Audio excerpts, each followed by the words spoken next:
Hello बच्चों। हम लोग पढ़ रहे हैं टॉपिक विस्कोसिटी। लास्ट टाइम मैंने आपको बहुत सारे डिफरेंट एक्सपेरिमेंट समझाए जिसमें हम लोग पॉइजनस इक्वेशन और टर्मिनल वेलोसिटी, स्टोक्स लॉ, ये सब बातें कर रहे थे। उन सारे के सारे एक्सप्रेशन में विस्कोसिटी के बारे में डिस्कशन हो रहा था, जहां पे हम कोएफिशिएंट ऑफ विस्कोसिटी यूज कर रहे थे। तो हम देखें कि विस्कोसिटी का वेरिएशन कैसे आता है। सो एक छोटा सा टॉपिक है। So we write that variation of viscosity. So हम देखते हैं ये कैसे वेरी करती है। तो एक वेरिएशन आता है कि टेम्परेचर के साथ में इसका रिलेशन कि टेम्परेचर के साथ ये वेरी करती है। इमेजिन करो कि हमारे पास अगर हम 0 डिग्री सेल्सियस की बात करें, तो सपोज करो कि 0 डिग्री सेल्सियस पे at 0 degree coefficient of viscosity is let's say eta not. ईटा हम लोगों ने बोला था कोएफिशिएंट ऑफ विस्कोसिटी को, और हम मान लेते हैं कि ये ईटा नॉट के बराबर है 0 डिग्री सेल्सियस पे। और अब हम बात करें T डिग्री सेल्सियस पे, तो same coefficient of viscosity eta comes out eta naught divided by 1 plus alpha t plus beta t square, जहां पे alpha and beta are constant and t is basically temperature. T is temperature and alpha and beta are constant. ये expression साफ साफ बता रहे हैं कि जैसे जैसे टेम्परेचर बढ़ेगा, मतलब अगर हम इसमें टी को 0 प्लेस करते हैं, यहां पे 0 आएगा, यहां पे आएगा बीटा टी स्क्वायर। हाँ, दोनों जगह 0 प्लेस करेंगे तो ये 0 हो जाएगा और हमारे पास ईटा की वैल्यू ईटा नॉट आएगी। बट एज टेम्परेचर इंक्रीजेस ये बढ़ेगा तो इसकी वैल्यू क्या हो रही है, कम हो रही है। इसका मतलब टेम्परेचर के साथ हम लोग बात कर सकते हैं कि जैसे जैसे टेम्परेचर बढ़ेगा वैसे वैसे विस्कोसिटी की वैल्यू कम होगी। बट जो ये रिलेशन दिया हुआ है, this is for only liquids. मतलब हम जो बात कर रहे हैं यहां पे, ये केवल और केवल लिक्विड के लिए, हम गैसेस की बात नहीं कर रहे। ये लिक्विड का रिलेशन है टेम्परेचर के बढ़ने से। As temperature increases coefficient of viscosity decreases. इसको प्रैक्टिकली समझने की ट्राई करें। हमारे पास एक टब में फेविकोल रखा हुआ है। फेविकोल बहुत टेम्परेचर काफी डाउन है। अगर टेम्परेचर डाउन होगा तो उसकी थिकनेस आपको वैसे ज्यादा दिखेगी और वो बहुत ज्यादा चिपचिप हो रहा होगा, मतलब स्टिकी बहुत ज्यादा होगा। लेकिन अगर हम फेविकोल को गर्म कर दें, गर्म करने के बाद उसकी जो विस्कस नेचर है वो हल्की सी कम हो जाती है। कम होने का मतलब अब वो उतना ज्यादा स्टिकी नहीं होगा जितना स्टिकी वो ठंडे होने पे था। सो इसका मतलब टेम्परेचर बढ़ाने से विस्कोसिटी की वैल्यू कम हो रही है, that is coefficient of viscosity decreases. अगर हम बात करते हैं गैसेस की, ये लिक्विड की बात हो रही थी। If we talk about gases, तो गैसेस बेसिकली टेम्परेचर पे नहीं बट एब्सोल्यूट टेम्परेचर पे डिपेंड करती हैं। तो हम कह सकते हैं viscosity of all gases increases with temperature, और इसका रिलेशन जो आता है वो एब्सोल्यूट टेम्परेचर के हिसाब से आता है, and that is the root t. अब इसमें रिलेशन उल्टा आता है, मतलब लिक्विड्स में क्या हो रहा था कि टेम्परेचर के बढ़ाने से कोएफिशिएंट ऑफ विस्कोसिटी कम हो जा रहा था, लेकिन यहां पे बढ़ रहा है। बढ़ने का कारण क्या है? अगर हमारे एक कंटेनर में बहुत सारे मॉलिक्यूल्स भरे हैं, जैसे जैसे हम टेम्परेचर बढ़ाते हैं मॉलिक्यूल का डायनेमिक नेचर बढ़ता है, मतलब रेंडमनेस बढ़ती है। रेंडमनेस बढ़ने से जो मॉलिक्यूल अभी अपने नेबरिंग मॉलिक्यूल के कांटेक्ट में कम आ रहा था, अब वो कांटेक्ट में ज्यादा आएगा। कांटेक्ट में ज्यादा आने से मॉलिक्यूलर कांटेक्ट बढ़ता है, तो एयर के अंदर लगने वाली विस्कोसिटी या विस्कस फोर्स की वैल्यू बढ़ जाता है। तो बच्चे, जब हम लोग ने स्टार्टिंग में बात करी थी कि जब भी लिक्विड रेस्ट में होता है उसको हम बोलते हैं फ्लूइड स्टैटिक, और जब लिक्विड मोशन में होता है उसको हम बोलते हैं फ्लूइड डायनेमिक्स। तो ये जो पार्ट हम स्टडी कर रहे हैं इसमें लिक्विड मोशन में आ रहा है, इसलिए हम इसको कह रहे हैं फ्लूइड डायनेमिक्स। फ्लूइड डायनेमिक्स का अगला टॉपिक है जो अभी हमने विस्कोसिटी देखा, उसके साथ साथ एक डिफरेंट टॉपिक है जिसका नाम है streamline flow, laminar flow and turbulent flow. Since जब हम स्टडी कर रहे हैं कि लिक्विड में फ्लो हो रहा है, तो हमें उसका बिहेवियर स्टडी करने की जरूरत है कि फ्लो किस तरह का हो रहा है, इसलिए हम लोगों ने इनको अलग अलग कैटेगरी में डिवाइड करा। स्ट्रीमलाइन फ्लो क्या है? आप इमेजिन करो हमारे पास एक पाइपलाइन है। Suppose we have this pipeline, ऐसे कुछ पाइपलाइन है और इसमें लिक्विड फ्लो हो रहा है। अगर हम लिक्विड को रिलेटिवली लो वेलोसिटी पे फ्लो कराएं, मतलब वेलोसिटी बहुत ज्यादा ना हो, तो तुम क्या देखोगे कि लिक्विड कुछ ऐसे जा रहा होगा। लेट्स से एक लिक्विड मॉलिक्यूल यहां पे एंटर करता है और फिर वो चलते चलते इस वाले रास्ते से जाता है, लाइक दिस। ये कुछ ऐसे फ्लो होके ऐसे निकल रहा है। अगर इसी पर्टिकुलर पॉइंट पे एक और मॉलिक्यूल एंटर करे, थोड़ी देर के बाद ये वाला मॉलिक्यूल यहां पे एंटर करा, तो ये भी इसी पर्टिकुलर पाथ को फॉलो करेगा जिस पाथ को पहले वाले मॉलिक्यूल ने फॉलो करा था। अगर ऐसे होगा तो ऐसे वाले फ्लो को हम स्ट्रीमलाइन बोलेंगे। मतलब अगर कोई पार्टिकल या कोई मॉलिक्यूल किसी भी पर्टिकुलर पॉइंट पे एंटर करता है, तो वो पार्टिकल एग्जैक्टली वही पाथ फॉलो करता है जो इससे पहले वाले पार्टिकल ने फॉलो करा था। मतलब लेट्स से 10 o'clock पे यहां पे एक पार्टिकल एंटर करता है और वो इस वाले पाथ को फॉलो करता है। अगर 10:30 पे यहाँ पे इसी वाले पॉइंट पे, सेम पॉइंट पे एक और पार्टिकल एंटर करे और वो भी एग्जैक्टली ऐसे वाले पाथ को फॉलो करे, तो हम ऐसे वाले फ्लो को बोलते हैं स्ट्रीमलाइन फ्लो। क्लियर है? अच्छा, ऐसे वाले इसको स्ट्रीमलाइन फ्लो बोलते हैं और इस वाली लाइन को बोलते हैं स्ट्रीमलाइन। अब इस वाले पाइप में ऐसे वाले स्ट्रीमलाइन एक नहीं होंगे, बट बहुत सारे होंगे। मतलब it is also a streamline. एक स्ट्रीमलाइन यहां पे होगी साइड में, एक स्ट्रीमलाइन यहां पे होगी, एक इधर होगी, ऐसे होंगी। मतलब इस चीज को हम बोलते हैं streamline flow. One line is called streamline and that flow is called streamline flow. ऐसे वाला फ्लो है स्ट्रीमलाइन। तो अगर कोई आपसे पूछे कि स्ट्रीमलाइन फ्लो का बेसिक मतलब क्या है, तो तुम एक लैंग्वेज लिख सकते हो। लैंग्वेज लिखोगे आप, streamline flow of a liquid is that flow in which every particle of liquid follows exactly the path of its preceding particle and has the same velocity in magnitude and direction as that of preceding particle while crossing through that particular point. मतलब मैं आपको दोबारा समझाता हूं। आप imagine करो कि हमारे पास एक पार्टिकल था जो यहां से एंटर कर रहा था, यहां से, और यहां से एंटर करने के बाद जब वो पार्टिकल यहां पे पहुंचा इस वाले पॉइंट पे, तो उसके वेलोसिटी की डायरेक्शन ऑफ कोर्स टेंजेंट की डायरेक्शन में होगी। Let's say it was v। अब अगर हम एक पार्टिकल जब यहां पे एंटर कर रहा था, जब वो सेम पार्टिकल यहां पे पहुंचा तो वेलोसिटी वाज v।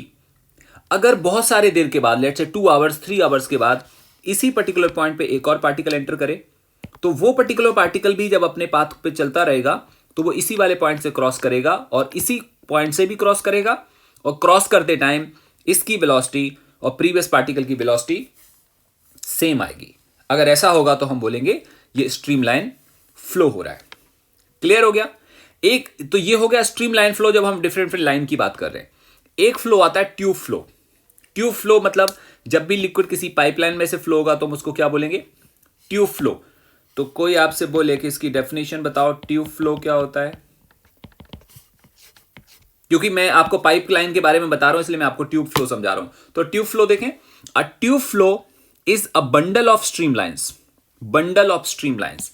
जब हम सिंगल लाइन की बात कर रहे हैं तो ये स्ट्रीमलाइन है, बट जब हम ये इन सारी लाइन को एक साथ इकट्ठे बात कर रहे हैं तो ये बंडल ऑफ स्ट्रीमलाइंस है। तो a tube flow is a bundle of streamlines having the same velocity of liquid particles over any cross section perpendicular to direction of flow. तो आप बोलोगे कि इसका मतलब क्या ये सारे के सारे ट्यूब फ्लो है? तो आंसर आएगा नहीं। इसमें कंडीशन गिवन है कि अगर हम ऐसा क्रॉस सेक्शन बनाएं, ऐसे कुछ बनाएं, और हम ये देखें कि यहां से जब स्ट्रीमलाइन फ्लो हो रही थी, मतलब यहां से जब लिक्विड जा रहा था, तो अगर हम इधर वाले इस क्रॉस सेक्शन की बात करें, we talk about this x y is a cross section.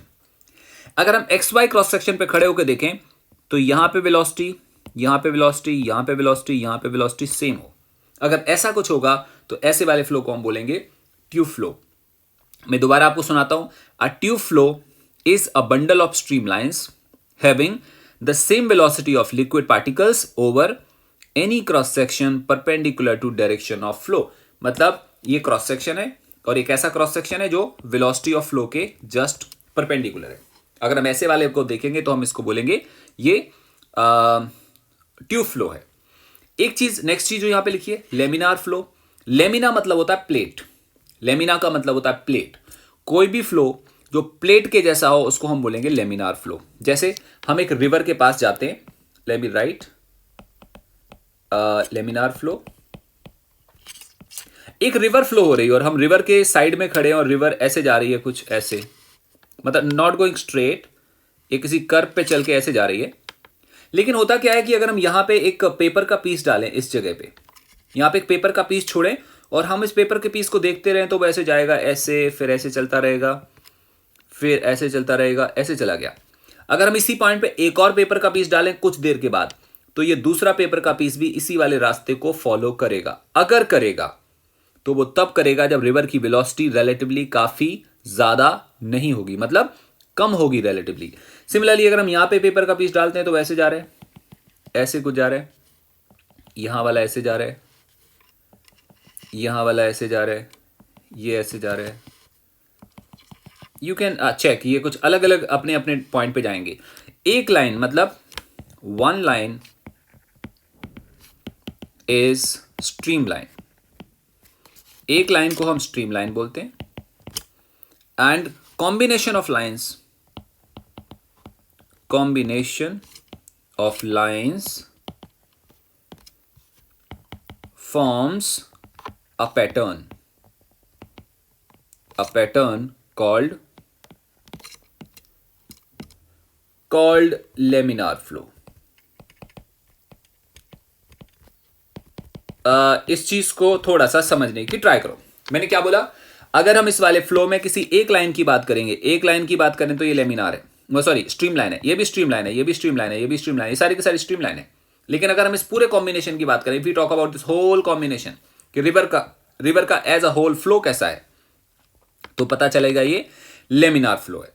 तो लेमिनार फ्लो कब होता होगा, ये तब होता है जब हमारा फ्लो रिलेटिवली लो वेलोसिटी पे चले या क्रिटिकल से कम वेलोसिटी पे चले, ऐसे वाले फ्लो को हम बोलते हैं लेमिनार फ्लो। तो आप लिख सकते हैं it is low speed flow, it is low speed flow and velocity is less than critical, velocity is less than critical। मतलब जब भी हम कभी क्रिटिकल वेलोसिटी से नीचे वाली वेलोसिटी पे होंगे तो ऐसे वाले फ्लो को हम बोलेंगे लेमिनार फ्लो। इसकी प्रॉपर्टीज क्या है, इसकी प्रॉपर्टी है जब भी कभी लेमिनार फ्लो होगा तो ये जो स्ट्रीम लाइन है वो आपस में इंटरसेक्ट नहीं करेंगी। अगर गलती से दो स्ट्रीम लाइन आपस में इंटरसेक्ट कर दें, लेट्स से ये एक स्ट्रीम लाइन है और ये दूसरी स्ट्रीम लाइन है, अगर यहां पे इंटरसेक्ट कर देंगी तो इस पर्टिकुलर पॉइंट पे लिक्विड में जिगजैग आ जाएगा या लिक्विड नॉन डायरेक्शनल हो जाएगा, क्योंकि ये वाली स्ट्रीम लाइन बोलेगी लिक्विड ने यहां जाना है और ये दूसरे वाली बोलेगी यहां जाना है, तो यहां का लिक्विड अनडिसाइडेड हो जाएगा कि कहां पे जाना है। ऐसे वाले केस को बोलते हैं टर्बुलेंसी या ऐसे वाले फ्लो को बोलते हैं टर्बुलेंट फ्लो।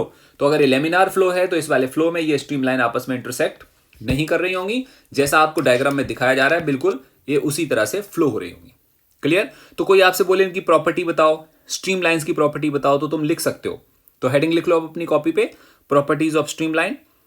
इसमें लिखो in a streamline flow no two streamlines can cross each other, can cross each other because at point of intersection there can be two directions of motion of flow,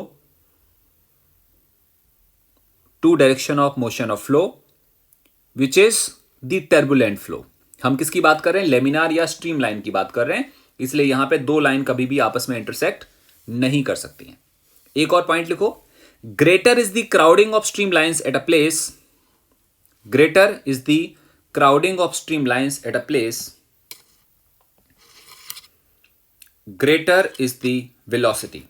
जैसे आप imagine करो हमारे पास एक stream line ऐसे जा रही है, ऐसे जा रही है, एक और स्ट्रीम लाइन ऐसे जा रही है, one more is rushing like this, ऐसे कुछ हो रहा है। हम क्या देख रहे हैं, ये स्ट्रीम लाइन आपस में इंटरसेक्ट नहीं कर रही है, लेकिन इस वाले क्रॉस सेक्शन पे क्राउडिंग ज्यादा हो गई है। जहां क्राउडिंग ज्यादा होगी ये मान के चलना यहां पे वेलोसिटी ज्यादा है और इस वाले पॉइंट पे वेलोसिटी कम है, क्योंकि जहां क्राउडिंग ज्यादा होगी वहां वेलोसिटी ज्यादा होगी। इसके बारे में अभी हम थोड़े टाइम में पढ़ेंगे, एक और टॉपिक, फिर आपको अच्छे से समझ में आ जाएगा मैंने आपसे क्या बोला। परफेक्ट है। So it was streamline flow और turbulent flow. Streamline and laminar दोनों का मतलब सेम है। अगर हम एक लाइन की बात कर रहे हैं तो स्ट्रीमलाइन है, ग्रुप ऑफ लाइन की बात कर रहे हैं तो लेमिनार है। Now we talk about turbulent flow. So this is another type।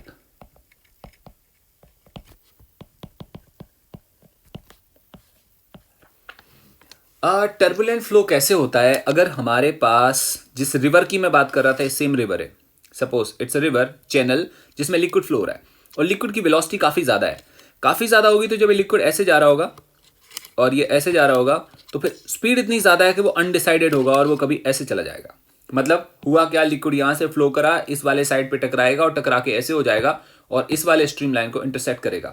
जैसे इंटरसेक्ट करेगा तो जहां पे ये इंटरसेक्शन हो रहा है उस पर्टिकुलर पॉइंट पे लिक्विड में जंपिंग होने लगेगी या ये जिगजैग होने लगेगा। मतलब यहां पे तुम जब लिक्विड को देखोगे तो ये बड़े आराम से बहुत बहुत पीसफुली नहीं मूव कर रहा होगा, यहाँ पे अगर तुम किसी रिवर को देखो जहां रिवर बहुत तेज चलती है, तो पानी ऊपर नीचे वेव फॉर्म बना रहा होता है और वो आपस में टकरा रहा होता है।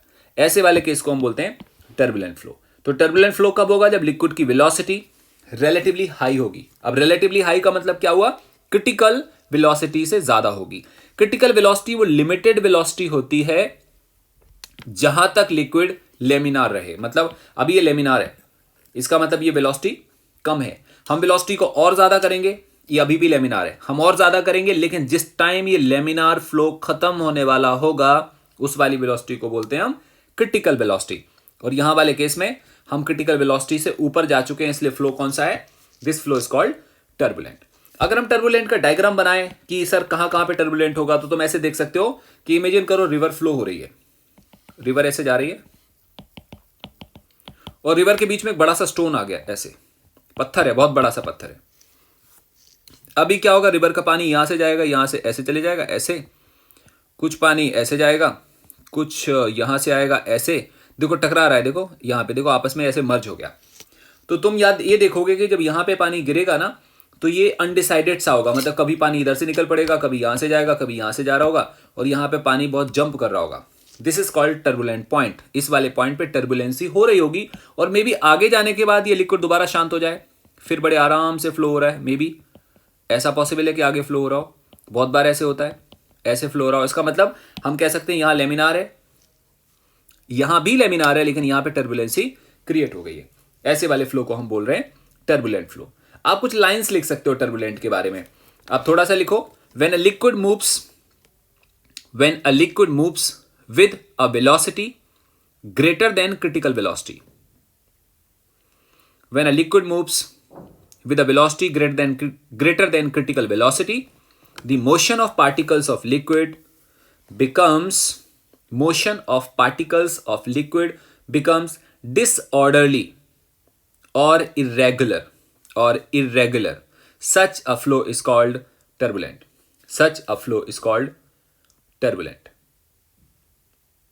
Perfect. So it was about the flow behaviour, कि फ्लो कितने तरह का होता है, और लेमिनार, टर्बुलेंट और स्ट्रीमलाइन और ट्यूब फ्लो, ये सारा मैंने आपको समझाया। अब हम थोड़ा सा और समझते हैं। एक टर्म अभी भी आया था जिसका नाम था क्रिटिकल वेलोसिटी। तो अब हम लोग लिखते हैं इसको कि ये क्या चीज है।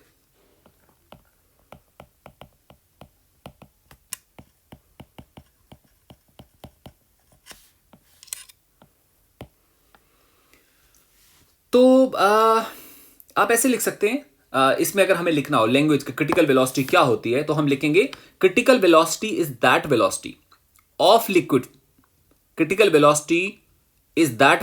Of liquid flow up to which its flow is laminar and above which flow becomes turbulent. कई बार हम लोग लेमिनार वर्ड यूज करेंगे, कई बार हम स्ट्रीमलाइन यूज करेंगे।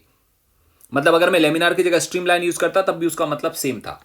मतलब क्रिटिकल वेलोसिटी क्या है? वो मैक्सिमम वेलोसिटी है जब तक लिक्विड लेमिनार फ्लो करेगा। अगर उससे बियॉन्ड चले जाएंगे तो उसमें टर्बुलेंसी आनी शुरू हो जाएगी। ऐसी वाली वेलोसिटी को हम बोलते हैं क्रिटिकल वेलोसिटी। और अगर हम क्रिटिकल वेलोसिटी को वीसी बोलें तो ये डिपेंड किस पे करेगी।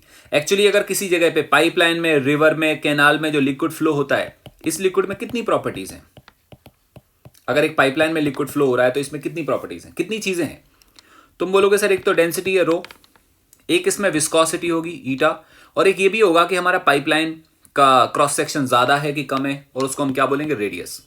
सो रो मतलब डेंसिटी ऑफ लिक्विड, ईटा मतलब coefficient of viscosity, and r मतलब रेडियस ऑफ पाइपलाइन। और तीनों चीजें इंपॉर्टेंट होंगी क्योंकि बहुत थिन पाइपलाइन में लिक्विड का बिहेवियर डिफरेंट होगा, और थोड़ा वाइड पाइप होगा उसमें बिहेवियर डिफरेंट होगा। सो ये वाला लिक्विड लेमिनार होगा कि टर्बुलेंट होगा, ये इन सारे फैक्टर्स पे डिपेंड करेगा। हम यहाँ पे रेडियस वर्ड भी यूज कर सकते हैं, कई बार हम डायामीटर भी यूज करते हैं। मतलब we can take this as diameter भी ले सकते हैं, एक ही बात है ना, रेडियस लो या डायामीटर लो, हम लोग ऐसे कुछ कर सकते हैं। इसका मतलब हम लोग कह सकते हैं कि क्रिटिकल वेलोसिटी ऑफ लिक्विड, आप लिख सकते हो कि critical velocity of liquid in a pipeline must depend upon density power A, coefficient of viscosity power B, and diameter और रेडियस पावर c। हम लोग ऐसे बोल सकते हैं कि इतने चीजों पे डिपेंड करेगा कि क्रिटिकल वेलोसिटी कब आएगी, मतलब किस वेलोसिटी पे ये लेमिनार से टर्बुलेंट होगा। ये केवल इस पे नहीं डिपेंड करेगा कि लिक्विड फास्ट भाग रहा है या लिक्विड कितनी वेलोसिटी से भाग रहा है, इस बात पे भी डिपेंड करेगा कि वो लिक्विड कैसा है। मैं आपको एक छोटी सी बात बताता हूं। मान लो इस वाले ट्यूब में से पानी भाग रहा हो, तो पानी को अगर तुम थोड़ा सा भी ज्यादा तेज करोगे तो वो जिगजैग होना शुरू हो जाएगा, यहां पे टर्बुलेंसी आ जाएगी।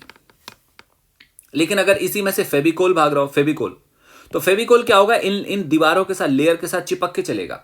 चिपकेगा तो उसके जंप होने की पॉसिबिलिटी काफी कम होगी। तो अगर हम फेविकोल इसमें रन कराएं तो फेविकोल को ज्यादा वेलोसिटी से रन करा सकते हैं विदाउट गेटिंग टर्बुलेंसी। मतलब टर्बुलेंसी नहीं आएगी इवन वो ज्यादा वेलोसिटी से भागेगा तब भी।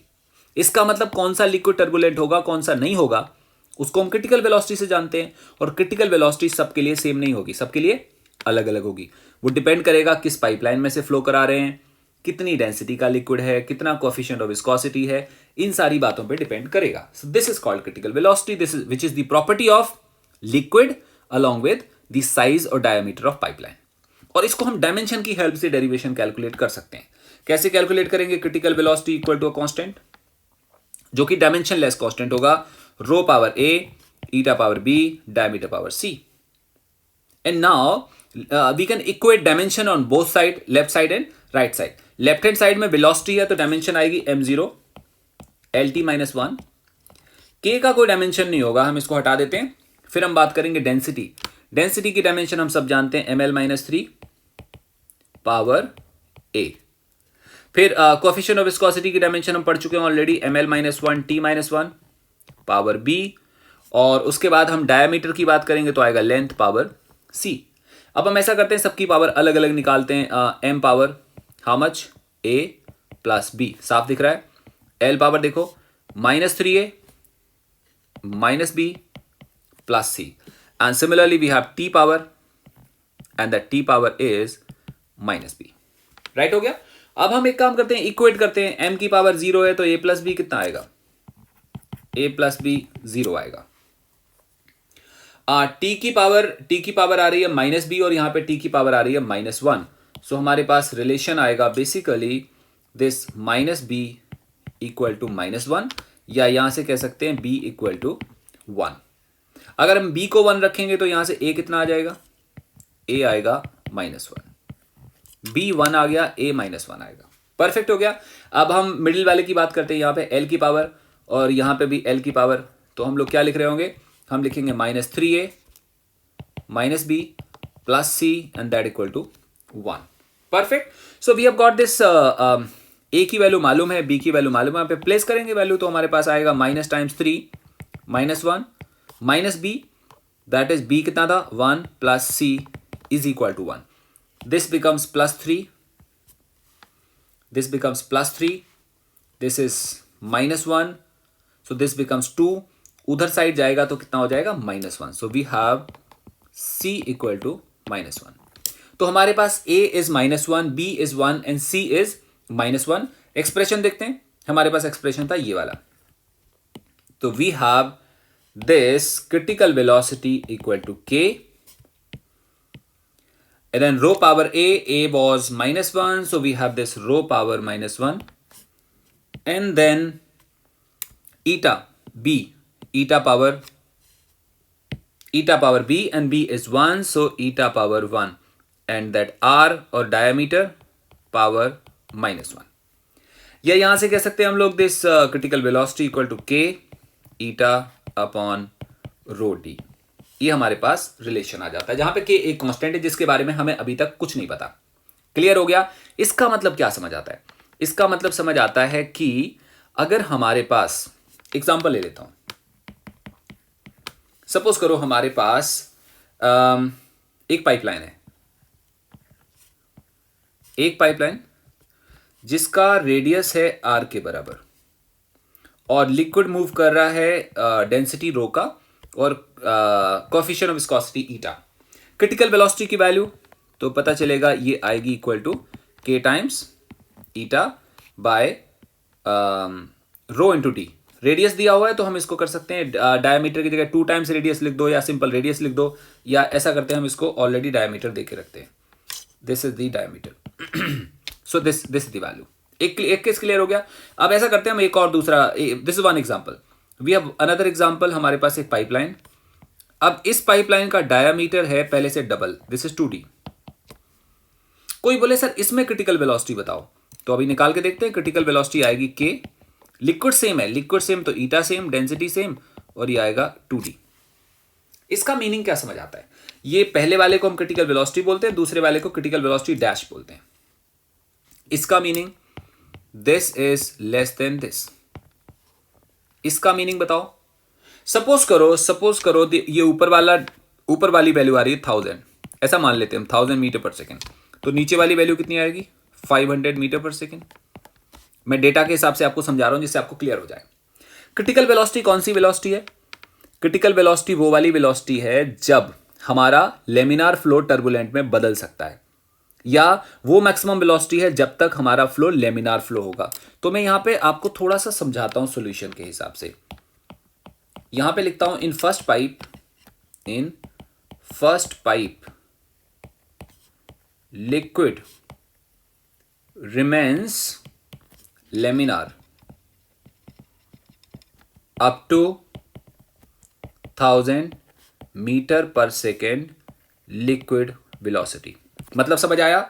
अगर हमारे पहले वाले पाइपलाइन में लिक्विड 1000 मीटर पर सेकेंड तक भी भागेगा तब भी ये क्या रहेगा? लेमिनार। अब ये टर्बुलेंट नहीं होगा। जबकि सेकेंड केस में, in second pipe liquid remains laminar up to 500 metre per second only. इसका मतलब सेकेंड पाइप, अगर हम सेकेंड वाले पाइप की ज्योमेट्री को अंडरस्टैंड करें, अगर हम इसमें लिक्विड को 500 मीटर पर सेकेंड से ज्यादा करेंगे तो टर्बुलेंट होना शुरू हो जाएगा। आपको बात समझ आता है? क्रिटिकल वेलोसिटी ये चीज बताता है। और क्रिटिकल वेलोसिटी केवल इस बात पर डिपेंड नहीं करता कि डायमीटर में बदलाव करें। इसमें हम एक तरह का लिक्विड फ्लो कराएं, इसमें दूसरे तरह का लिक्विड फ्लो कराएं, जिसकी डेंसिटी और विस्कोसिटी में चेंज आ जाए तो क्रिटिकल वेलोसिटी बदल जाएगी। And by change of this critical velocity we can get idea कि लिक्विड का बिहेवियर कैसा होने वाला है। इसको समझाने के लिए एक साइंटिस्ट थे जिनका नाम था रेनॉल्ड। उन्होंने बोला यार ये तो बहुत कंफ्यूजिंग है, क्रिटिकल वेलोसिटी समझ में नहीं आती बच्चों को। तो उन्होंने कहा कि एक टॉपिक बनाते हैं, that topic is called Reynolds number. So वो टॉपिक बहुत अच्छा और बहुत इंपॉर्टेंट है।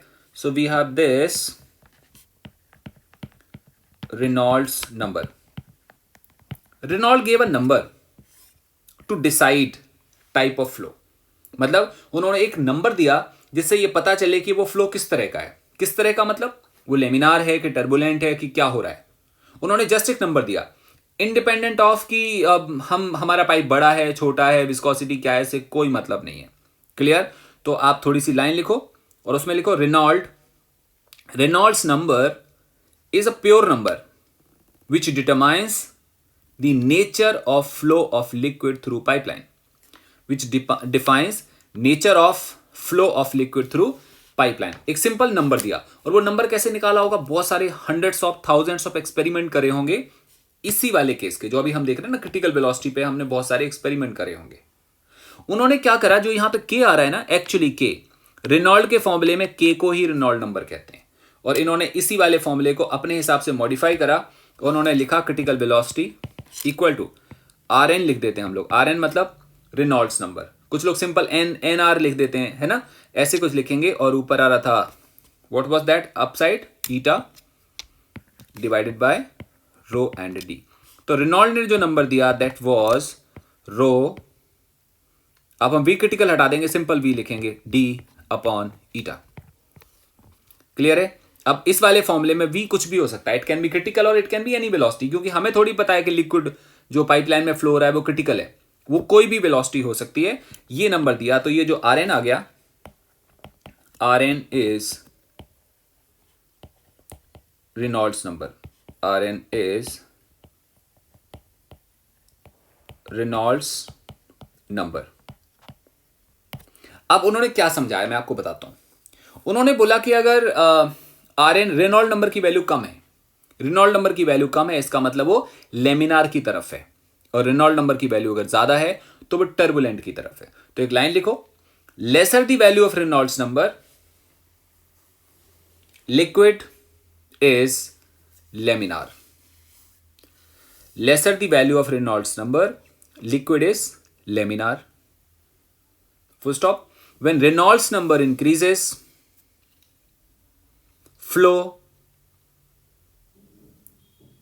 becomes turbulent. Flow becomes turbulent. फिर उन्होंने ये वैल्यू निकाली अलग अलग फ्लो के लिए। तो उन्होंने एक पाइपलाइन के फ्लो के लिए बताया, फॉर पाइप फ्लो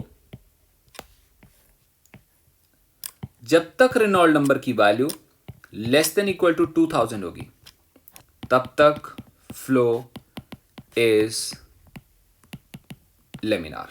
जब तक रेनॉल्ड नंबर की वैल्यू 2000 या उससे कम होगी तब तक फ्लो कैसा होगा? लेमिनार होगा। और जब रेनॉल्ड्स नंबर की वैल्यू 3000 से ज्यादा होने लगेगी तो फ्लो हो जाएगा, फ्लो इज टर्बुलेंट।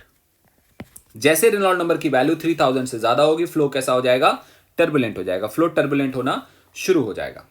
परफेक्ट हो गया। इसका मतलब 2000 से कम पे लेमिनार होगा, 3000 से ज्यादा पे टर्बुलेंट होगा। Perfect. So what about this 2000 and 3000? अगर रेनॉल्ड नंबर की वैल्यू 2000 से ज्यादा है और 3000 से कम है तो कोई आपसे पूछ सकता है इसका क्या मतलब है? तुम बोलोगे इसका मतलब है ना तो ये टर्बुलेंट होगा ना ये लेमिनार होगा। ऐसे वाले फ्लो को हम बोलते हैं अनस्टेबल। और अनस्टेबल सिचुएशन वो होती है कि ऐसे वाले वेलोसिटी पे कई बार लिक्विड आपको लेमिनार फ्लो होता दिखेगा तो कई बार आपको टर्बुलेंट फ्लो होता दिखेगा। बहुत बार तुम रिवर के किनारे बैठे हो, अगर तुमने कभी बहुत ध्यान से रिवर को फ्लो होते देखा हो, तुम रिवर के किनारे बैठो और कई बार पानी इस वाले कैटेगरी में आता है तो कहीं कहीं पे तुम देखोगे ध्यान से तो पानी तुम्हें बड़ा प्लेन फ्लो होता दिख रहा है और उसी पॉइंट पे थोड़ी देर बाद जिगजैग होना शुरू हो जाता है। इसका मतलब वो ट्रांजिशन फ्लो है, वो अनस्टेबल फ्लो है और वहां पे रेनॉल्ड नंबर की वैल्यू 2000 और 3000 के बीच में। तो ये अनडिसाइडेड होता है whether it is I mean it can be sometimes laminar sometimes turbulent. Reynold number को कुछ लोग इस तरह से भी समझाते हैं। कोई आपसे बोले कि रेनॉल्ड नंबर की डेफिनेशन क्या है तो पहले तो मैंने आपको बता दिया एक प्योर नंबर है, दैट इज इट। कुछ लोग इसको फिजिकल सिग्निफिकेंस के फॉर्म में समझाते हैं, मतलब physical significance of Reynolds number.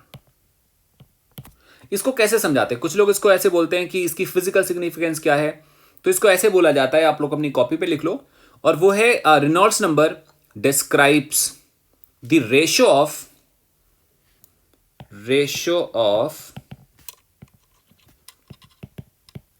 inertial force per unit area and viscous force per unit area। बड़ा अजीब सा टर्म है। रेनॉल्ड नंबर को फिजिकल सिग्निफिकेंस के हिसाब से हम ऐसे भी समझाते हैं कि ये फोर्सेस का रेशियो है। किनका? Inertial force per unit area और viscous force per unit area का रेशियो है, ऐसा हमसे बोला जाता है। तो आप बोलोगे सर ये कैसे समझेंगे, हमें कैसे समझ में आएगा? उसके लिए हम एक डायग्राम बनाते हैं। एक पाइप का। मान लो ये पाइप है, ये पाइप, और इसमें से लिक्विड जा रहा है, लिक्विड फ्लो हो रहा है, ऐसे जा रहा है। अगर ये विस्कस लिक्विड है, विस्कस, तो हमें मालूम है अच्छे से कि जो लिक्विड इस दीवार के पाइपलाइन के किनारे किनारे जाएगा उसकी वेलोसिटी नेग्लिजिबल होगी, मतलब इस वाले पॉइंट पे वेलोसिटी लगभग 0 होगी, और सेंट्रल पॉइंट पे वेलोसिटी क्या होगी? मैक्सिमम होगी। इसको हम v मान लेते हैं, और इसके बीच का डिस्टेंस कितना होगा? रेडियस के बराबर होगा। इसको हम r मान लेते हैं। क्लियर हो गया? इसको हम लोगों ने r मान लिया, बहुत अच्छी बात है। तो कोई तुमसे बोले कि वेलोसिटी ग्रेडियंट क्या है इस वाले लिक्विड में, वेलोसिटी ग्रेडियंट याद करो, वो dv अपॉन dy पढ़ते थे हम लोग। Velocity gradient equal to v minus 0 upon r।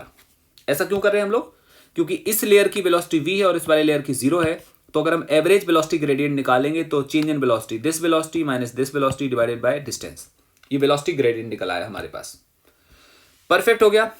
उसके बाद हम लोगों ने कैलकुलेट करा था, देन वी कैलकुलेटेड कि विस्कस फोर्स कितना होगा ऐसे वाले केस में। इस वाले केस में विस्कस फोर्स कितना होगा, तो आप बोलोगे सर विस्कस फोर्स होता था F equal to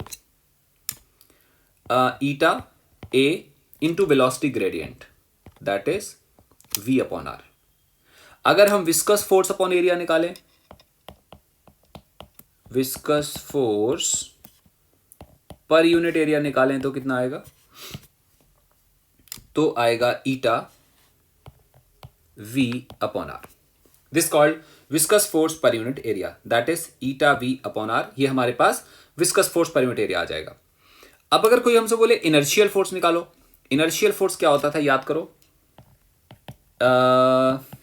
inertial force होता था delta P upon delta T, isn't it. Delta P upon delta T का मतलब change in momentum upon time, और दिस इक्वल टू, हम ऐसे बोल सकते हैं, इसे निकालना है तो हम लोग कैसे बोलेंगे, we have pipeline, very good, ये पाइपलाइन है, इसमें लिक्विड लगातार भाग रहा है, बिल्कुल सही है। अगर हम इतना छोटा सा पार्ट लें, इतना छोटा सा, तो इस छोटे से पार्ट में मास आएगा dm और वेलोसिटी होगी v, इजंट इट, वेलोसिटी होगी v। तो बेसिकली मोमेंटम कितना होगा, मोमेंटम, पूरे का मोमेंटम नहीं निकाल रहे हम लोग, इतने क्रॉस सेक्शन में जो मास होगा उसका मोमेंटम निकाल रहे हैं, तो मोमेंटम होगा हमारे पास मास इंटू वेलोसिटी। परफेक्ट हो गया, बहुत अच्छी बात है। और हमें निकालना है फोर्स, फोर्स क्या होगा, मोमेंटम अपॉन टाइम, है ना, और that is what is that, delta m v upon delta t. सही है, ये क्या निकल गया, ये फोर्स निकल गया। So this force is equal to delta M upon delta T into V. ये चीज हम लोग लॉज ऑफ मोशन में भी स्टडी कर चुके हैं, अगर आपको पता हो तो।